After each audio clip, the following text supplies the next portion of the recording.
হঠাৎ দেখা, ভাবিনি সম্ভব হবে কোনোদিন। আগে ওকে বারবার দেখেছি লাল রঙের শাড়িতে, ডালিম ফুলের মতো রাঙা। আজ পরেছে কালো রেশমের কাপড়, আঁচল তুলেছে মাথায়, দোলন চাপার মতো চিকন গৌর মুখখানি ঘিরে। মনে হলো কালো রঙে একটা গভীর দূরত্ব ঘনায় নিয়েছে নিজের চারদিকে, যে দূরত্ব সর্ষে ক্ষেতের সেই সীমানায় শালবনের নীলাঞ্জনে। থমকে গেল আমার সমস্ত মনটা। চেনা লোককে দেখলেন অচেনার গাম্ভীর্যে।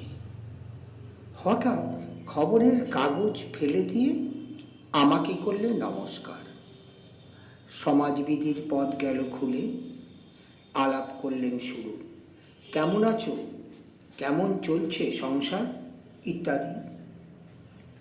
সে রইল জানালার বাইরের দিকে চেয়ে, যেন কাছের দিনের ছোঁয়াচ পার হওয়া চাহনিতে।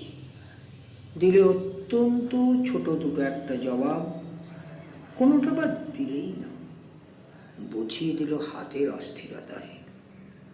কেন এসব কথা? এর চেয়ে অনেক ভালো চুপ করে থাকা। আমি ছিলেন অন্য বেঞ্চিতে ওর সাথীদের সঙ্গে। এক সময় আঙুল নেড়ে জানালে কাছে আসতে, মনে হলো কম সাহস নয়। বসলুম ওর এক বেঞ্চিতে। গাড়ির আওয়াজের আড়ালে বললে মৃদুস্বরে, কিছু মনে করো না। সময় কোথা, সময় নষ্ট করবার। আমাকে নামতে হবে পরের স্টেশনে, দূরেই যাবে তুমি, দেখা হবে না আর কোনো দিনই। তাই যে প্রশ্নটার জবাব এত কাল থেমে আছে, শুনবো তোমার মুখে। সত্য করে বলবে তো? আমি বললেন বলবো। বাইরের আকাশের দিকে তাকিয়েই শুধালো, আমাদের গেছে যেদিন, একেবারেই কি গেছে? কিছুই কি নেই বাকি?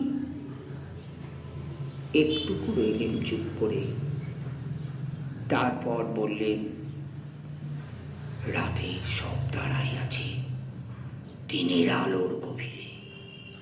খটকা লাগলো, কি জানি বানিয়ে বললেন নাকি। ও বললে, থাক, এখন যাও ওদিকে। পরের স্টেশনে সবাই নেমে গেল, আমি চললেন